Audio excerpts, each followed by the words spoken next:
नमस्कार, मैं अनुराग और आप देख रहे हैं डेली लाइव न्यूज। अभी मैं सफापुर पंचायत के वर्तमान पैक्स अध्यक्ष समरेंद्र सिंह जी के पास हूँ।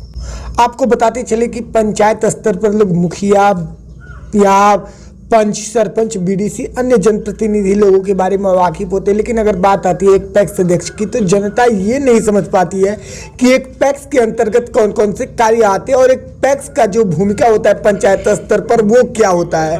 इसी बात की खुलासा करने के लिए आज डेली लाइव न्यूज की टीम पहुंची हुई है सफापुर पंचायत में वर्तमान पैक्स अध्यक्ष समरेंद्र सिंह जी के पास। तो आइए इनसे मिलते हैं और जानने का प्रयास करते हैं कि एक पैक्स अध्यक्ष की भूमिका क्या होती है और एक पैक्स अध्यक्ष के नेतृत्व में कौन कौन से काम आते हैं। तो स्वागत है आपका डेली लाइव न्यूज चैनल में सर। जी धन्यवाद सर आपको।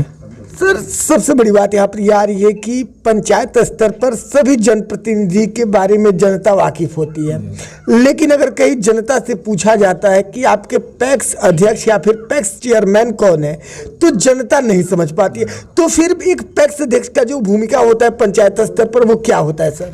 सबसे पहले तो कृषि से हम लोगों का लगाव है पूरे पंचायत का। तो इसमें है कि मौसम में धान का खरीद होता है, इसके बाद गेहूं का खरीद होता है और सरकारी जो दर है उस दर पर हम किसान का भुगतान करते हैं। बिल्कुल जी सर, लेकिन एक पैक्स अध्यक्ष के अंतर्गत सिर्फ और सिर्फ गेहूं और धान की ही खरीद आती है। आपको ऐसा नहीं लगता या फिर सरकार को ऐसा नहीं लगना चाहिए कि जो खरीद है वो मोटे अनाज को भी पैक्स में शामिल किया जाए और मोटे अनाज की भी खरीदारी पैक्स के माध्यम से की जाए, क्योंकि आज के दौर में किसान जो है सबसे ज़्यादा पैदावार मोटे अनाज की ही कर रहे हैं। नहीं तो अभी मतलब हम लोग के यही दो चीज़ दिया गया है ना, सीजन में धान का खरीद, सीजन में गेहूं का खरीद, इसके अलावा अभी कुछ नहीं दिया गया। पैक्स क्या होता है पंचायत स्तर पर? ये कहने मतलब जिससे किसान को सुविधा हो, है ना, किसान का जो भी मतलब उपज होता है ना, उसको हम सरकारी रेट पर लें और समय पर उसका भुगतान करें, जो हम लोग करते हैं अपना। तो ये तो कॉमन चीज़ें हो गई जो किसान से और एक पैक्स अध्यक्ष के बीच का परस्पर मिलन, लेकिन और कौन कौन से कार्य जो है पैक्स के अंतर्गत आते हैं पंचायत स्तर पर? तो अभी तो विशेष कोई काम नहीं, इसमें जो पीडीएस है, बिल्कुल पीडीएस में हम लोग चलवाते हैं। और बैंक भी तो चलता है पैक्स के माध्यम से, सहकारिता बैंक चलता है, लेकिन अभी बैंक का लाइसेंस नहीं, सरकार नहीं दे रही है। पहले जो है वही चल रहा है, अभी नया में कोई नहीं दे रहा। बिल्कुल। बैंक वाले इसके राशन के साथ साथ अगर हम बात करते हैं एक पैक्स की तो उसमें जो है आपको खाद बीज भी पैक्स के माध्यम से जनता तक मुहैया कराई जाती है। तो वो मतलब कैसे हो पाता है जनता तक मुहैया? खाद का तो ऐसे लाइसेंस देती है सरकार, लेकिन उसमें सब पैक्स सक्षम नहीं है। उसमें कुछ शर्त लगा दी है सरकार कि केमिस्ट चाहिए वो चाहिए, तो हमारे जो प्रबंधक हैं उनके पास ऐसा नहीं है केमिस्ट का, इसलिए खाद के कोई ऐसा व्यवस्था नहीं। सबसे बड़ी बात यहाँ पर आ रही है कि आज के दौर में एक पैक्स के अंतर्गत जो है CSC सेंटर दिया जा रहा है।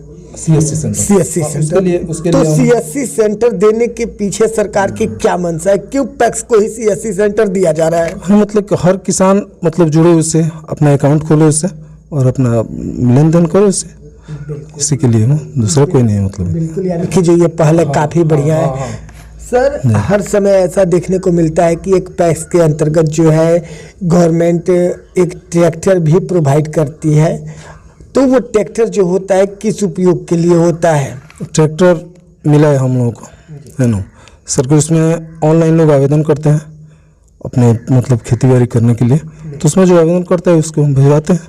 यानी कि वो ट्रैक्टर भी किसानों के हित के लिए ही आता है। जिस तरह से ट्रैक्टर है, गेहूं काटने के लिए रेपर है, थ्रेसर है, सब सुविधा दी है सरकार। एक तरह से अगर बात की जाए तो एक पैक्स को सारी सुविधाएं दी जाती है जो किसान को सुविधा दी जाती है और किसानों तक मुहैया कराने का माध्यम जो होता है वो पैक्स ही होता है। पैक्स ही होता है और हम लोगों के पास है सब सुविधा है। जो भी किसान पंचायत का जो भी किसान ऑनलाइन करता है उसको हम लोग समय पर भिजवाने का काम करते हैं, सरकारी दर के अनुसार वो काम किया जाता है। जी बिल्कुल। तो डेली लाइव न्यूज के माध्यम से आपको आपके ग्राम पंचायत सफापुर की जनता भी देख रही है। आप पैक्स के कार्यों को लेकर, पैक्स के दायित्वों को लेकर जनता से क्या कहना चाहेंगे? हम जनता से कहना चाहेंगे कि अभी तक जो भी हम काम किए हैं, अगर हमारे काम से संतुष्ट है तो हमको दोबारा मौका देगी जनता। कहीं ना कहीं एक बेहतर पैक्स के रूप में जो है आप सफापुर पंचायत में और अपने प्रखंड में कार्यरत हैं, तो आपको क्या लगता है कि हमारे से, हमारा जहाँ तक मतलब सोच है, हमसे किसी भी किसान को किसी प्रकार का नुकसान नहीं हुआ। सरकारी जो दर है उस दर पर हम सरकार को किसान का भुगतान करते हैं, है ना। अभी 2183 का दर है धान का, उस दर से हम पेमेंट करेंगे, जिसका भी धान आएगा उसका हम पेमेंट करेंगे। बिल्कुल, लेकिन सर सबसे बड़ी बात यहाँ पर यह रही कि हर बार जनता आप ही को नेतृत्व में लाती है, आप ही को मौका देती है। क्यों जनता हर बार आप ही को चुनती है? इससे कहने का मतलब कि हम लोग साफ मन से काम करते हैं और सही दिल से सब, मतलब पंचायत की जनता के साथ हम लोग रहते हैं, हर सुख दुख में हम लोग रहते हैं उसकी जनता के ना, इसीलिए। बिल्कुल, चलिए जी, डेली लाइव न्यूज़ चैनल से जुड़ने के लिए और अपना कीमती समय देने के लिए बहुत बहुत धन्यवाद आपका। जी धन्यवाद सर।